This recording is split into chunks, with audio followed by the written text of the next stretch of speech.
So the issue of gender, it's a sort of recessive element in your books by virtue of your narrators. But what do you think about this and how it plays out in your writing? Well, I don't have any comfortable sense of being any gender. I never have. And I spent a pretty uncomfortable adolescence, really, because of that, because I didn't really fit. I was an outcast, and I wasn't stereotypically feminine. And this was the 50s, when a lot of pressure, I think pressure is put on adolescents in every age to conform to the standards of their culture. But in the 50s, there was a lot of pressure on a Southern girl in particular to really be a girl. And I grew up in a family with 4 girls and a mother and a grandmother, and I didn't even know my father till he came home from the war when I was about 4 years old. That was the first time I ever saw him.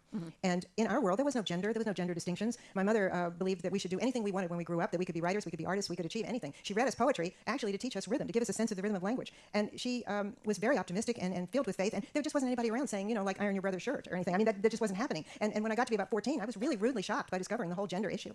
I was frightened of the whole thing. I was really, and at the same time, I wanted desperately to go out with boys and to be accepted. Go buy mascara for 12 cents at Woolworths, and like that. And and I was a very passionate person, disconcertingly passionate, I would say, and that was confusing to me because there's a wide range apparently of passion in women, and you can have very good friends who know nothing about erotic passion at all, and other friends who know all about it. And anyway, it goes right into my work. I'm very confused about it. I wouldn't say confused because that makes me sound lost. I just don't care about gender. It's just not what's important about a character.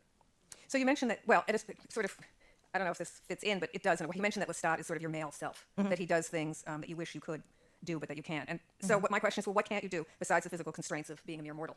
Well, first of all, what can't I do? Yeah, Well, you can do everything. No, I can't do everything. I can't do everything. See, when I was a kid, I did. I walked around on dark and dangerous streets because I was afraid of nothing when I was 12. And I walked through dangerous neighborhoods, and I went exploring on my own and went places I wasn't supposed to go, and I was never afraid nothing bad ever happened to me. But when I grew older, I realized the world was a dangerous place for a woman. Yeah, this is a big factor. Lestat's a man. I mean, he can handle, before he ever became a vampire, he could handle people who messed with him. He could rearrange their face, as the expression goes. I don't think I ever got over the shock of realizing that I wasn't going to develop into an adult who was on an equal basis with every other adult.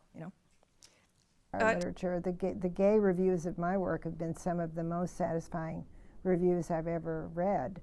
Would you call yourself a gay activist? Very much a gay activist, yeah. Very much supportive of gay rights, always have been. And I identify with their struggles. I've never felt any strong gender identity myself. I've always found gender a bit confusing and never been too comfortable with stereotypical female definitions.